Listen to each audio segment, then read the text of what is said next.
Boa noite, irmãos. Boa noite, igreja. Para mim é um prazer estar aqui, podendo estar compartilhando com vocês a palavra do Senhor. Nós comemoramos, amanhã, o Dia dos Pais, mas quantos aqui sabem a origem do Dia dos Pais?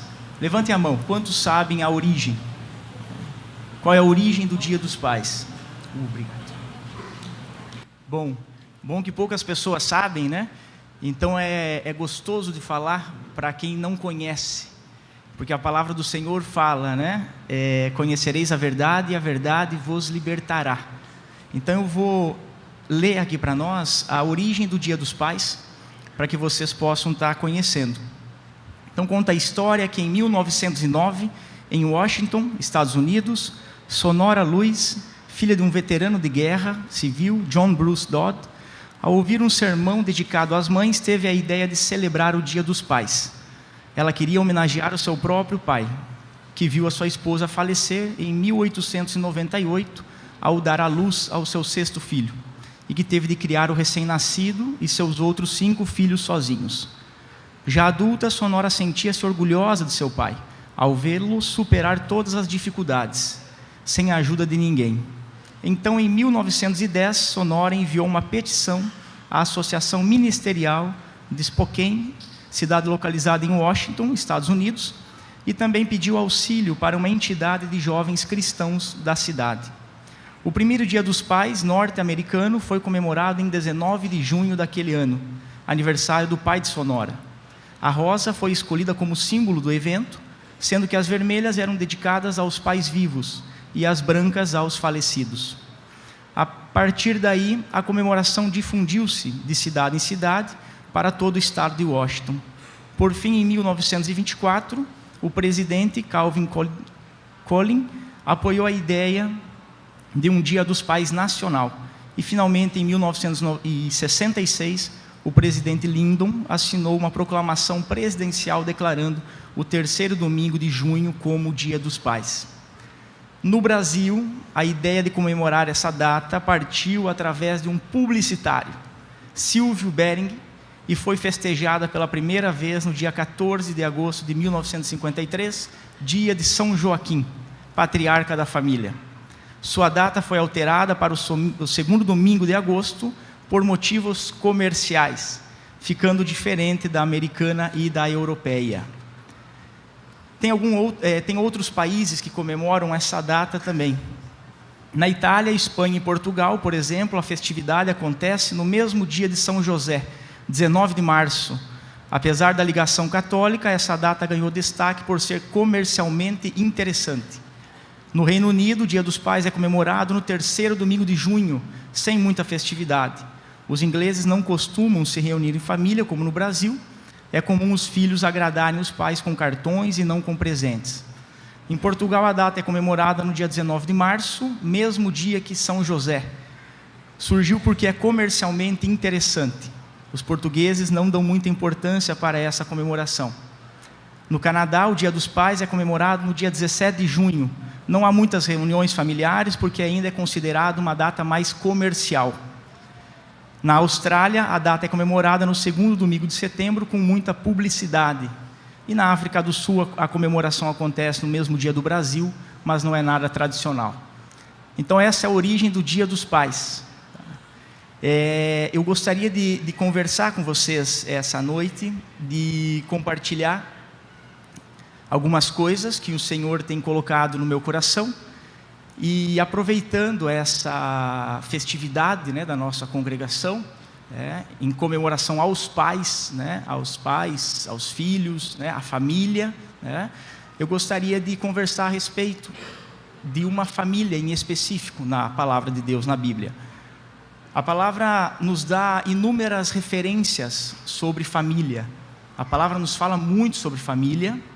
E nós temos ficado pouco atento ao que a palavra quer nos falar, ao que a palavra quer revelar para nós.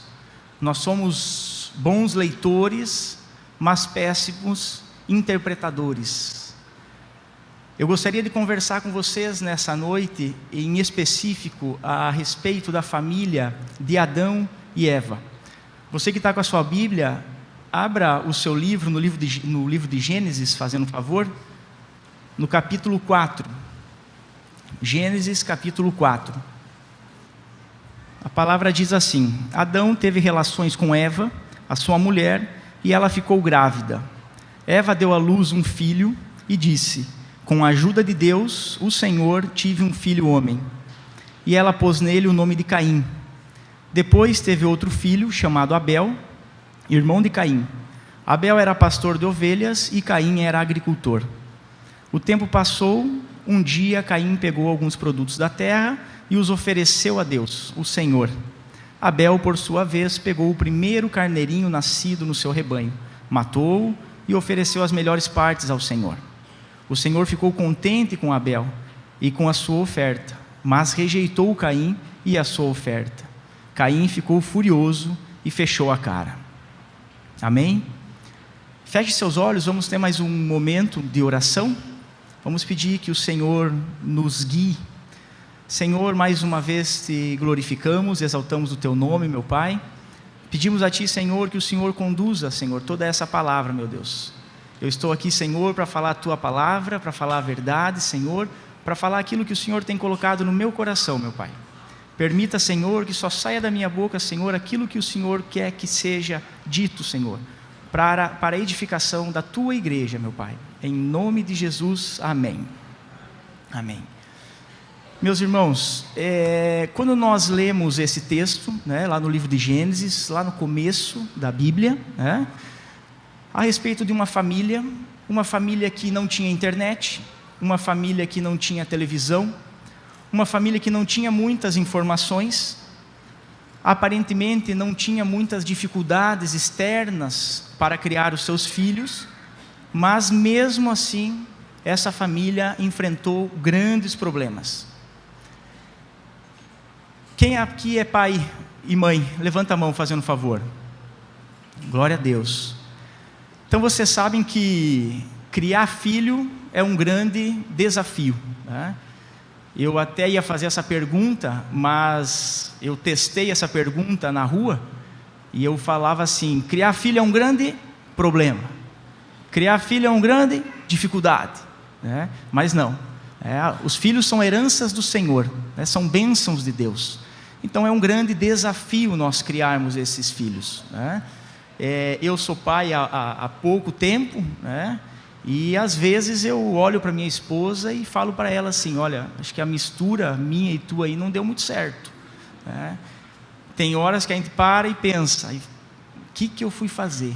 Estava tão bom, estava tão quieto, né, a casa, mas aí a gente descobre, né, que a paz e a felicidade nunca conseguem andar junto, né? Então os filhos estão acordados, a felicidade está ali, né? Os filhos vão dormir, a felicidade vai embora, vem a paz, né? E os filhos são assim, né, desde o começo até o final, né? Mas antes de entrar nesse texto, antes de a gente se ater a esse texto, eu gostaria de conversar com vocês um pouquinho, para que a gente possa entender alguns princípios, né? O primeiro princípio só deveria ser pai e mãe aquela pessoa, né, aquelas pessoas, porque não dá para ser pai e mãe sozinho, né, não dá para gerar sozinho. Então só deveria ser pai e mãe aquelas pessoas que já atingiram uma maturidade para ser, aquela pessoa que é madura para ser, né? Aquela pessoa que está preparada psicologicamente, está preparada financeiramente, está preparada espiritualmente, né? Só deveria ser pai e mãe aquelas pessoas que saíram da casa dos seus pais, uniram-se com uma outra pessoa, né? No caso do homem, a mulher; no caso da mulher, o homem, né? E os dois se tornaram uma só carne. Então aquelas pessoas que casaram, né? Essas seriam as pessoas que deveriam ser pais, né?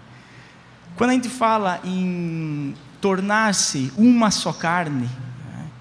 Tornar-se uma só carne significa o quê? Unidade, né?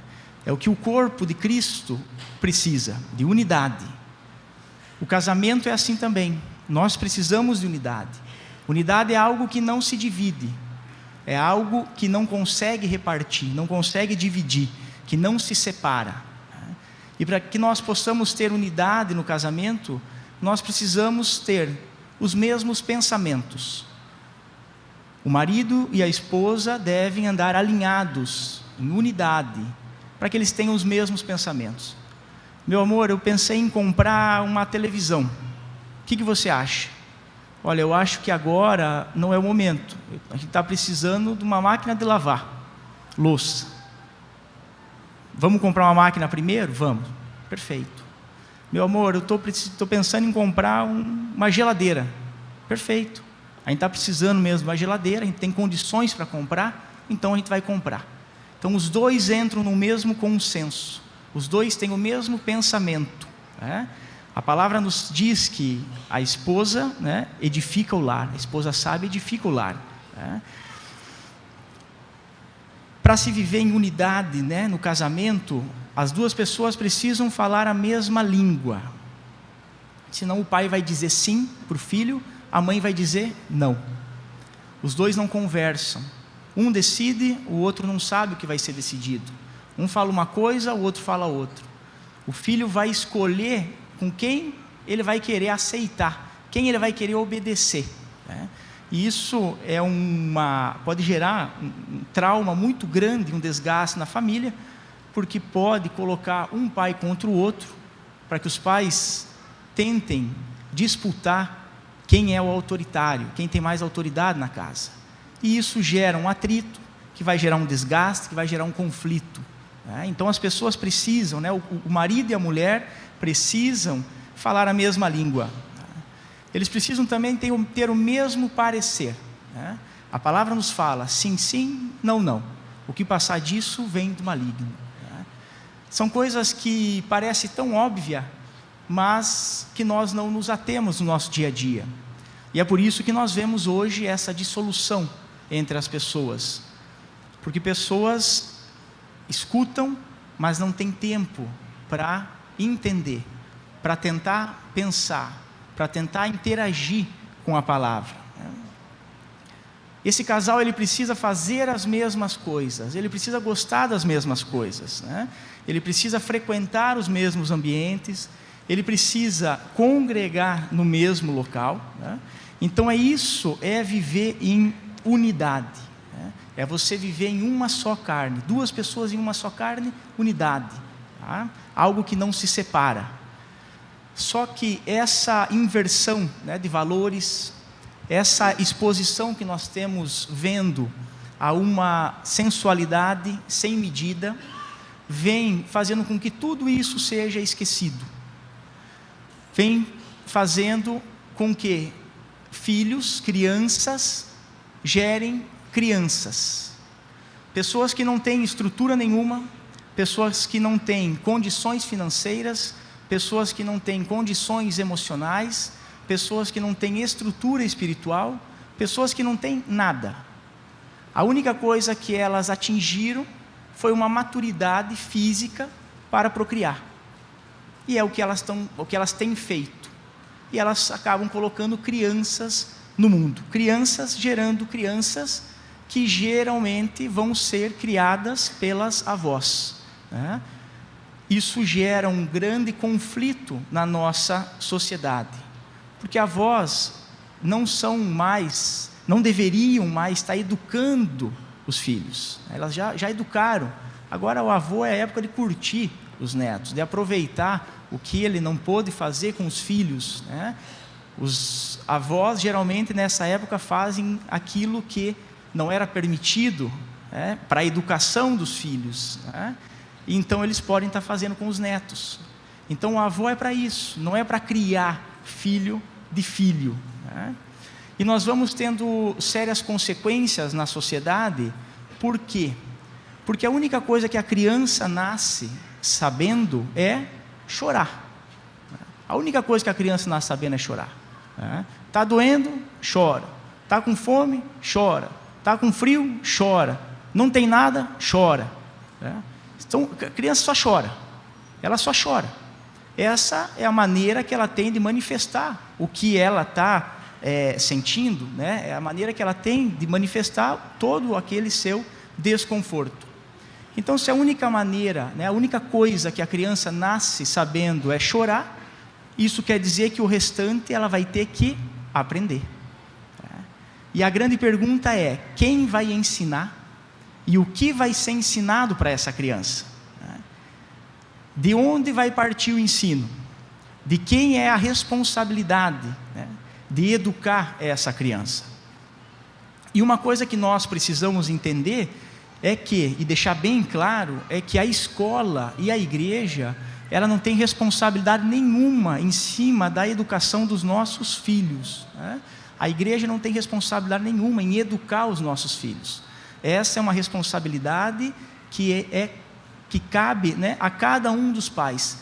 É uma atribuição dada aos pais, a educação dos filhos, né? Só que nós temos um grande problema, uma grande dificuldade de educar os nossos filhos devido a uma palavra chamada consumismo. Então o que acontece? É tanta coisa para fazer, é tanta coisa para comprar, é tanta coisa para pagar, que nós não temos mais tempo para ficar com os nossos filhos. Então nós terceirizamos esse trabalho, né? Nós contratamos alguém, nós pagamos que alguém cuide dos nossos filhos para que nós possamos estar trabalhando. E o nosso tempo com eles diminui bastante. Na maioria das vezes, essas pessoas contratadas para cuidar dos filhos, elas também não têm nenhuma estrutura emocional, elas não têm estrutura financeira, elas não têm estrutura espiritual, elas não têm conhecimento nenhum. Elas estão trabalhando porque elas precisam. E nós colocamos os nossos filhos nas mãos dessas pessoas. Não cabe a elas também educar. Elas foram contratadas para cuidar dos nossos filhos durante esse período. Mas devido ao longo período que eles ficam juntos, ela acaba ensinando tudo aquilo que ela sabe.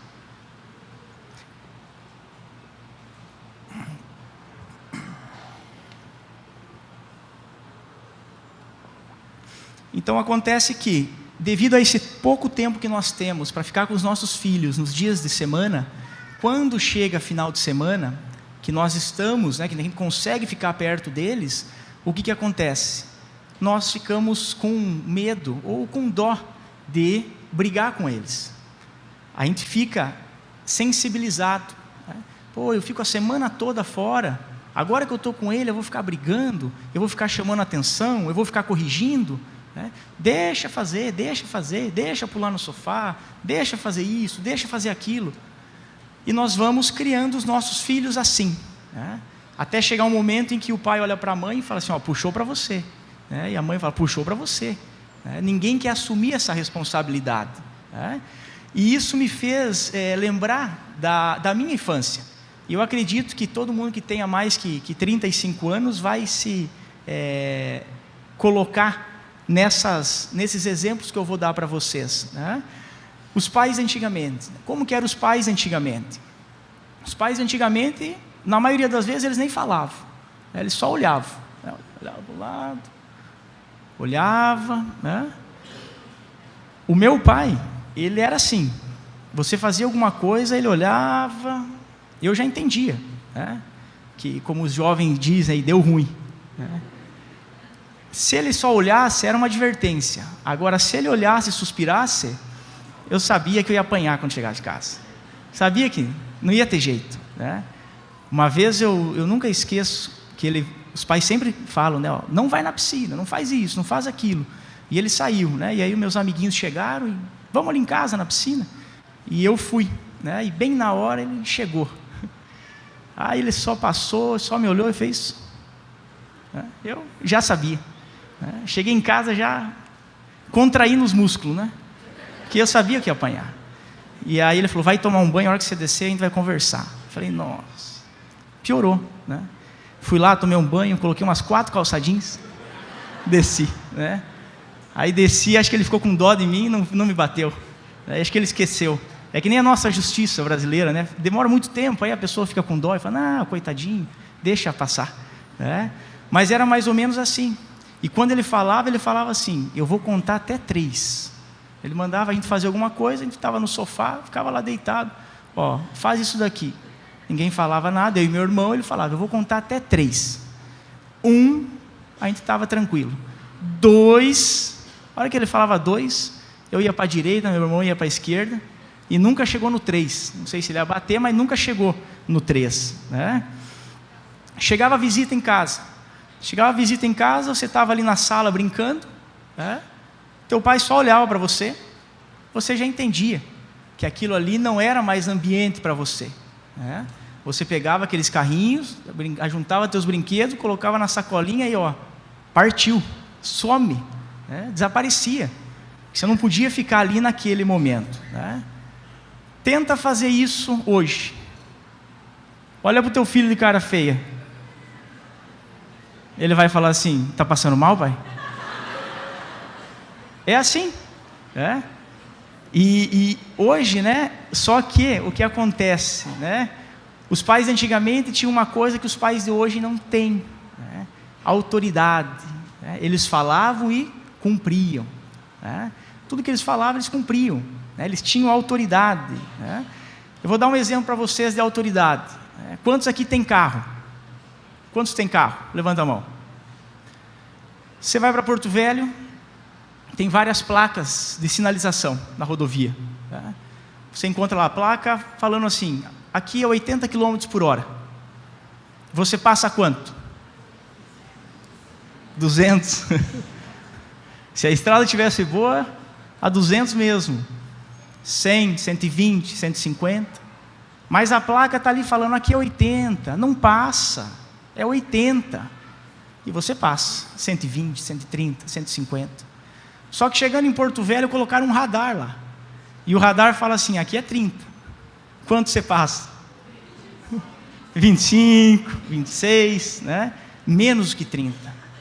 O radar está fazendo a mesma função da placa. Ele está advertindo, está orientando. Aqui é 80, não passa de 80. Mas a gente não obedece. Né? E o radar fala que é 30. E você não passa mais do que 30. Né?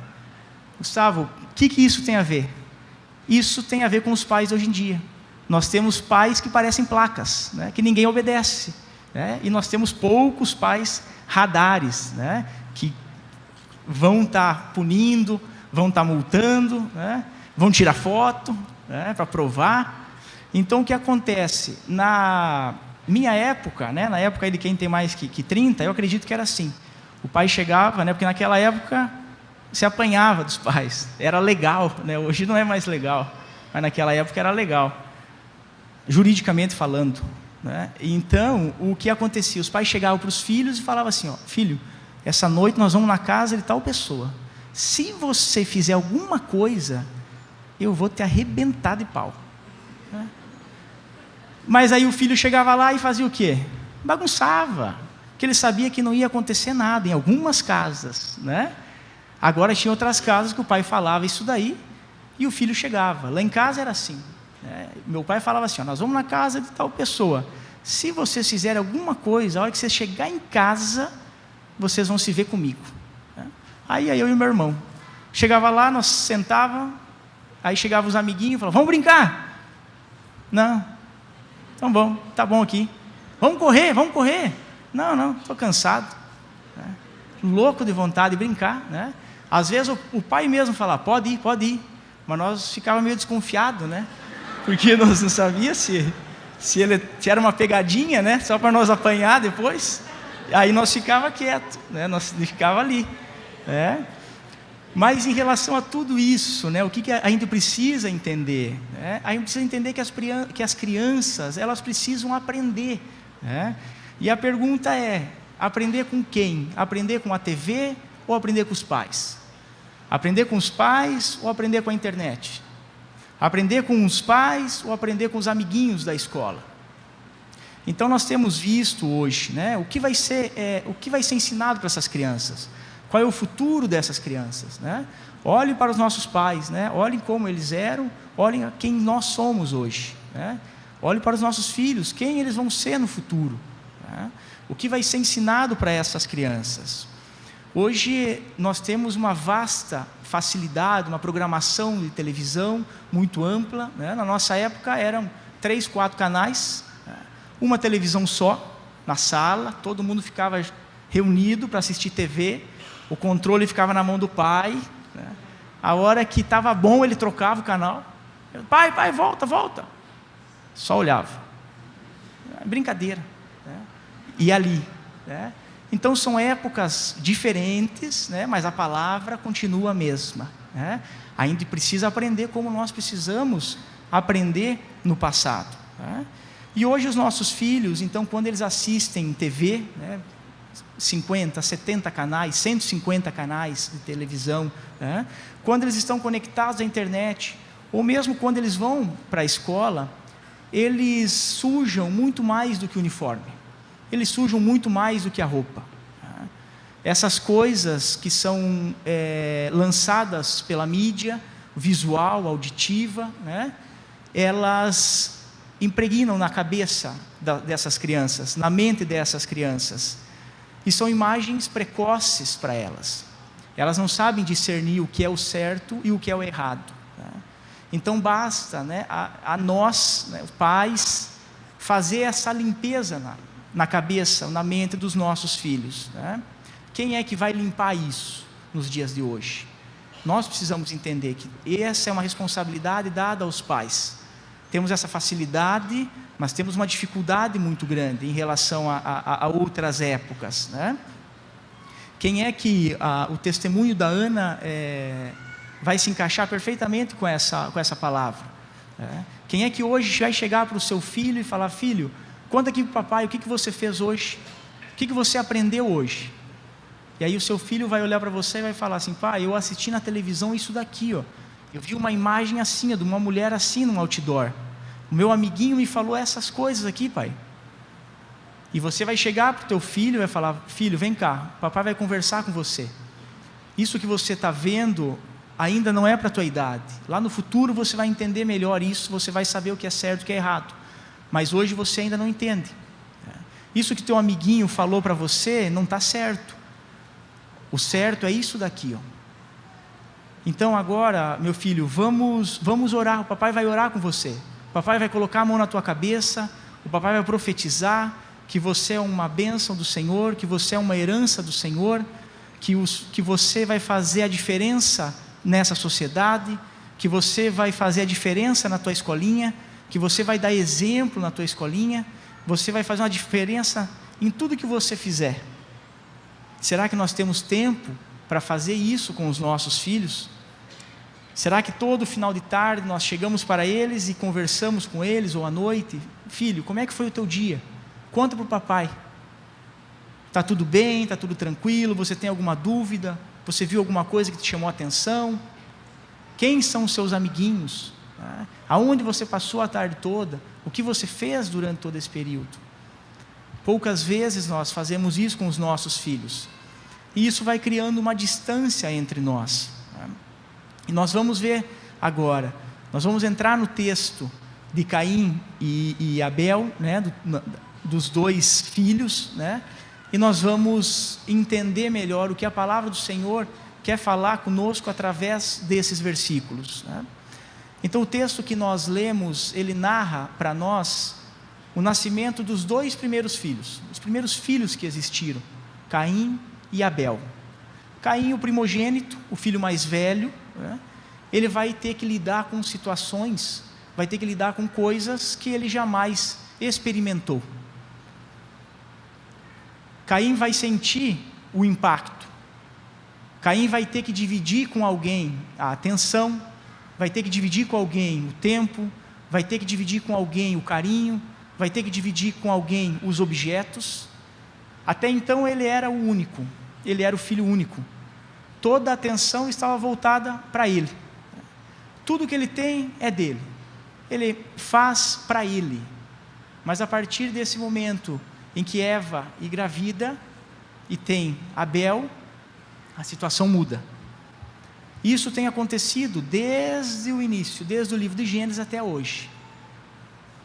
Em famílias que têm dois filhos, quando nasce o segundo filho, o primeiro filho passa por essa mesma sensação. Ele tem esse mesmo sentimento que Caim teve. Muitas vezes nós nos atentamos ao mais novo, por achar que ele necessita de mais cuidados e esquecemos do mais velho. Algumas vezes nós escutamos as pessoas, né, trocar a experiência e falar assim: e aí, teu filho estranhou muito o mais novo? Teu filho tem feito? É lógico que vai estranhar, todos estranharíamos, não é uma coisa anormal, né? É por isso que nós temos que prestar atenção na palavra do Senhor. Nós precisamos dar atenção aos dois, nós precisamos dar cuidado aos dois, nós precisamos tratar os dois da mesma maneira, porque senão um vai se sentir rejeitado, um vai se sentir não aceito, porque ele não tem discernimento ainda para saber o que é certo e o que é errado. O texto nos fala que Caim e Abel eram irmãos, que Abel era um pastor de ovelhas e que Caim era um homem do campo, era um agricultor, era um lavrador. Então prestem atenção, os filhos são diferentes, os pais são os mesmos. Isso acontece até hoje. Se você tiver 2, 3, 4, 5, 6 filhos, eles vão ser diferentes. Por isso que nós nunca podemos comparar os filhos.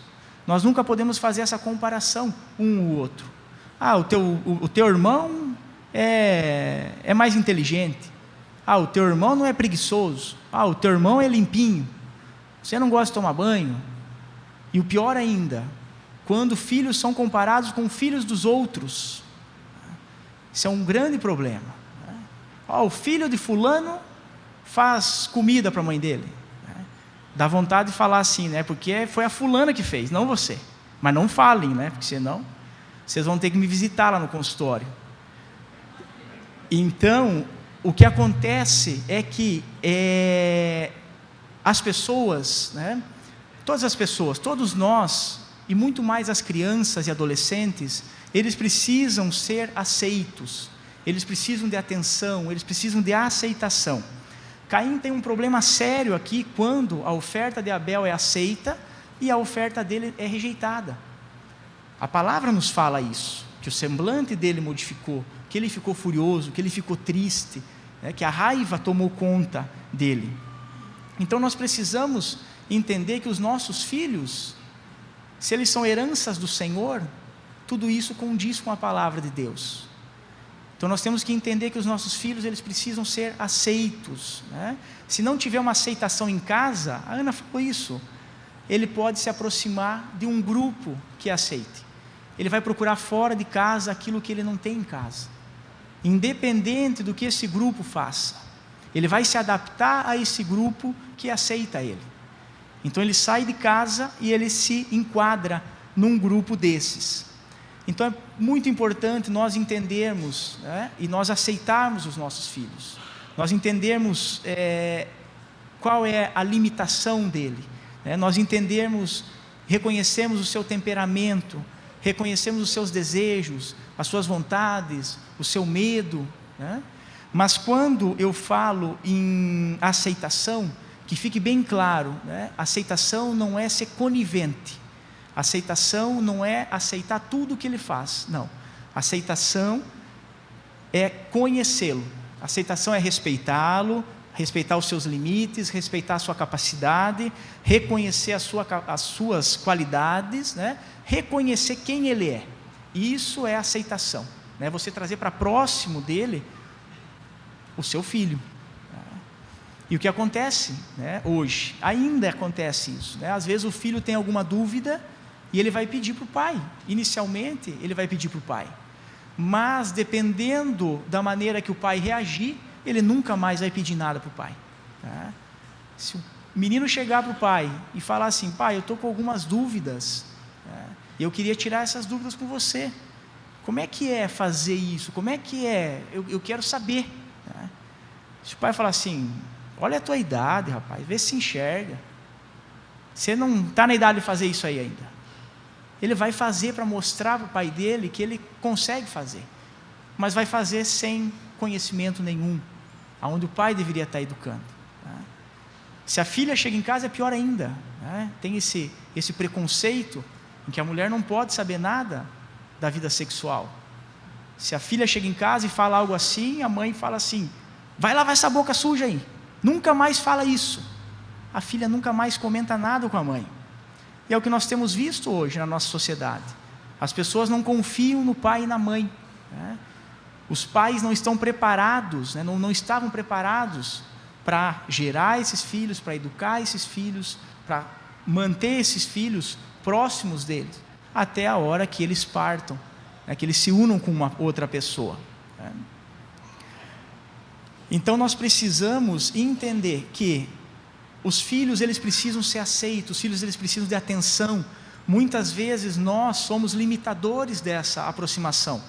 O filho chega, ele começa a falar e a gente está tão intertido com outras coisas, celular, conta para pagar, que a gente não dá atenção para o filho. E o filho, nesse momento, ele vê que ele não vai ter a dúvida dele respondida, ou ele não vai ter uma confiança, e ele vai procurar fora, sem saber a qualificação das pessoas. Então, quando não ocorrer, quando não existir essa aceitação, isso vai encadear ou desencadear, né, um grande problema, que é o sentimento.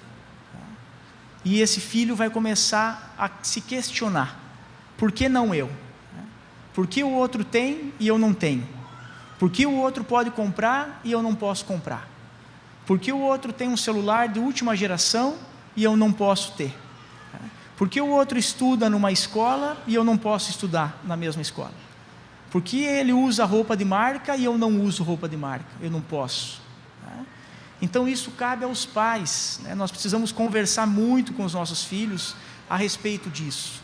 Os nossos filhos precisam conhecer a nossa realidade. Nós precisamos falar a verdade, porque senão nós vamos estar só criando problema atrás de problema. Não é vergonha para ninguém não ter condição de comprar algo supérfluo. Um celular, uma TV, um notebook, alguma coisa assim. Os nossos filhos precisam entender o nosso limite.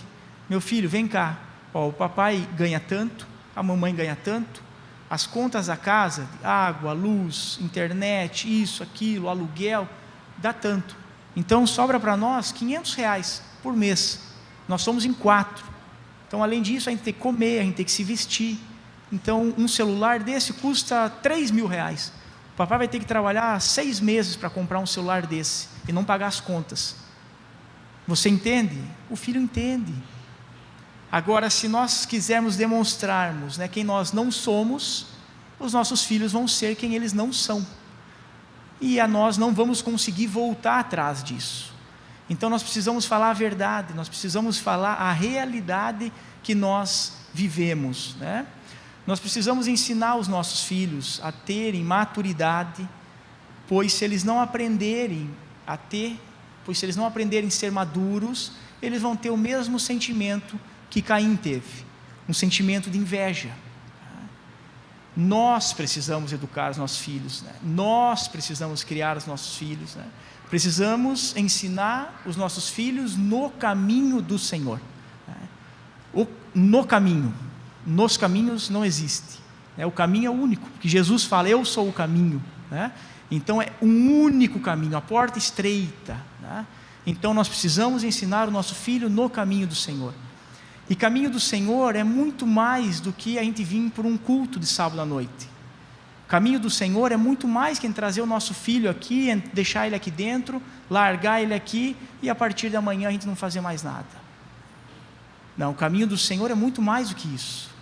O caminho do Senhor continua todos os dias na nossa casa.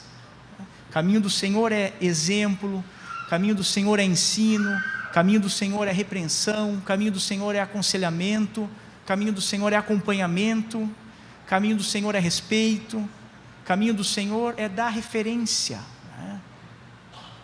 Como nós somos de Cristo, né? Paulo diz: sejam meus imitadores como eu sou de Cristo, né?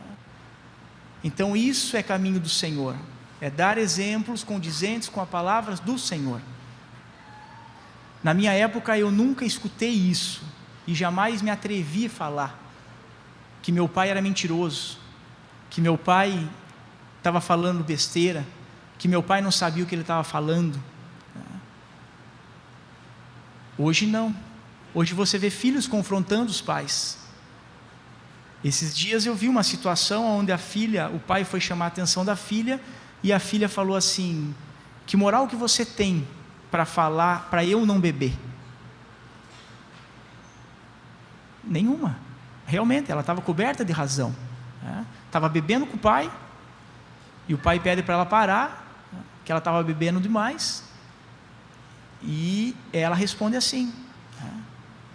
Então, assim, é isso que nós precisamos nos atentar. Não adianta nós queremos pular etapas, terceirizar serviços que são único e exclusivamente nossos, esperando que lá no futuro os nossos filhos andem conforme nós gostaríamos. Então o caminho do Senhor é isso, é você ensinar, é você repreender, é você educar. Os pais são as referências para os filhos. Os pais são referências. Eu vejo isso, eu tenho um filho de 4 anos, e tudo que eu faço, ele quer fazer também. Até o cabelo ele quer colocar gel. Perfume ele quer usar o mesmo, até fazer a barba. Vamos fazer a barba, pai, vamos fazer. Ele quer imitar, eu sou a referência dele. Então os nossos filhos, eles vão olhar para nós, como a Ana comentou aqui. Eu amava tanto meu pai, eu admirava tanto ele, eu tinha ele como minha referência, ele era meu porto seguro, ele era meu exemplo, tudo que ele fazia eu queria copiar. E se nós não fizermos a coisa certa, os nossos filhos também vão copiar. Como tudo que nós fazemos é didático, e a criança ela aprende muito mais vendo, do que ouvindo, então tudo aquilo que ela vê, ela vai gravar.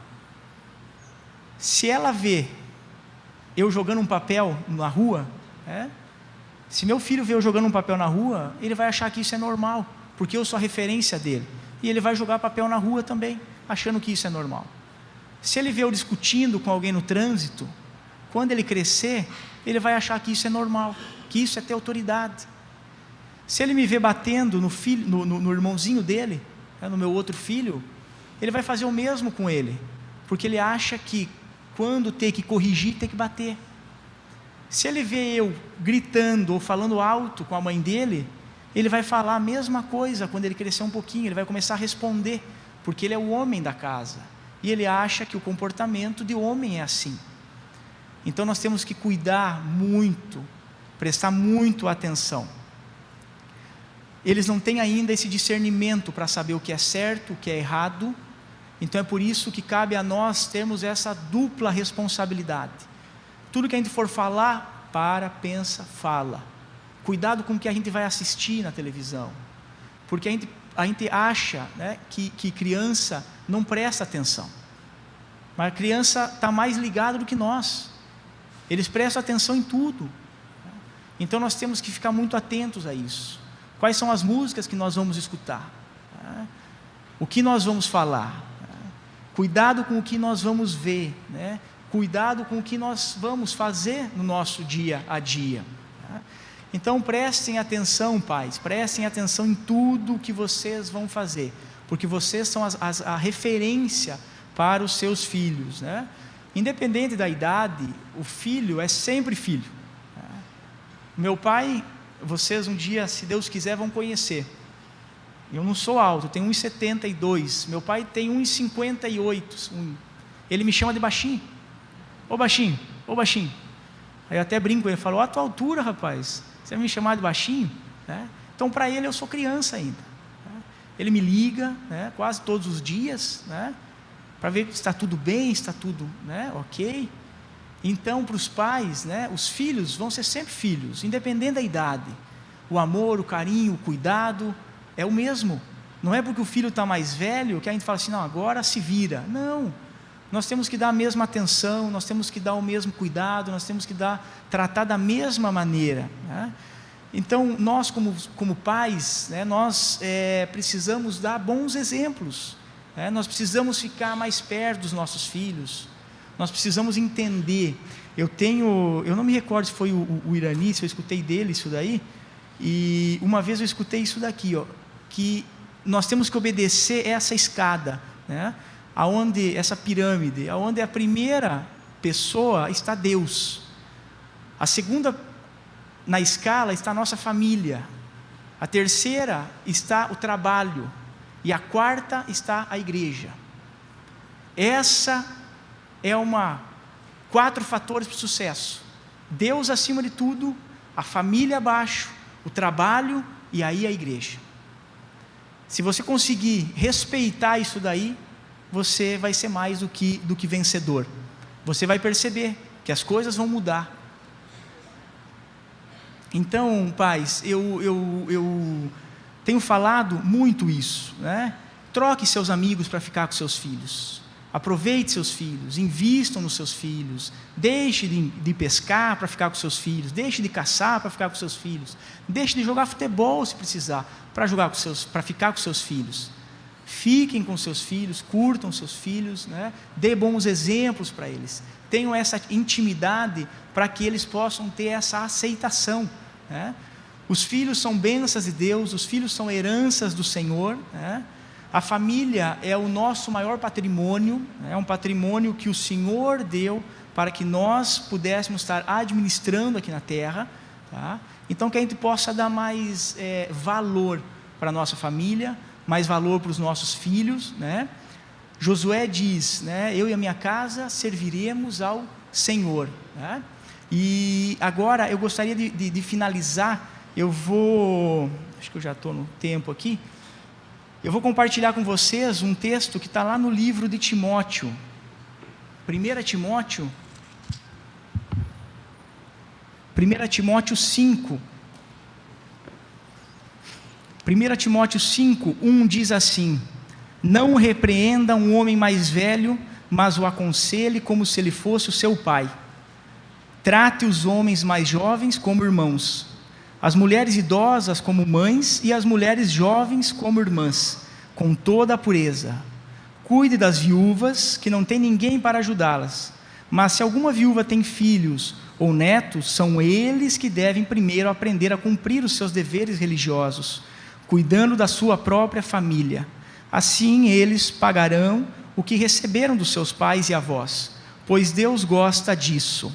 Versículo 8: porém aquele que não cuida dos seus parentes, especialmente dos da sua própria família, negou a fé e é pior do que aqueles que não crê. Amém? Meus irmãos, o que eu queria compartilhar com vocês é isso, né? O Senhor tem colocado isso no meu coração e eu tenho falado aqui, né? Tudo que eu faço, eu falo. Se eu errei, eu falo também, para que o outro não erre, né? Mas coisas boas, preciosas, né, nós não podemos esconder a lâmpada, né, embaixo da cama, tá? Então ela precisa ficar posta para que todos possam ser iluminados pela mensagem, tá?